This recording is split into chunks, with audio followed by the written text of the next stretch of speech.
আমরা গত 1 মাসে $1 বিলিয়ন উপর বাজার থেকে কিনেছি, আমাদের অভ্যন্তরীণ ইন্টারব্যাংক মার্কেট থেকে কিনেছি। তাতে কি আমাদের ডলারের দাম বেড়েছে না বাড়েনি?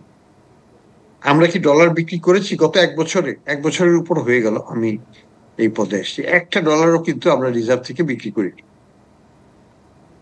তাতে কি আমাদের টাকার মান কি 180-তে চলে গেছে? যায়নি। তো যাই হোক, আমরা মোটামুটি ভাবে বলবো যে যেসব পলিসি নেওয়া হয়েছে, হ্যাঁ আমাদের কিছু পলিসি টাইটনিং করতে হয়েছে। আমরা ইন্টারেস্ট রেট পলিসিটাকে টাইট করেছি, পলিসি রেটকে বাড়িয়ে 10-এ নিয়ে আসছি, এবং সেখানে এটা আছে এখনো, যেটা কাজ করছে। আমাদের টাকার মূল্যমানকে বাড়িয়ে দিচ্ছে, টাকাকে অ্যাট্রাকটিভ করছে অ্যাজ এন অ্যাসেট। টাকা থেকে মানুষ বের হচ্ছে না।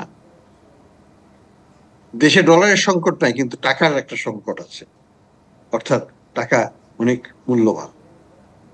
এই যে টার্নের রাউন্ডটা, যেখানে টাকার কোনো দাম ছিল না, সবকিছু সবাই ডলারের পেছনে ছুটছিল, সেখান থেকে আমরা এটাকে ভিন্নমুখী করতে পেরেছি।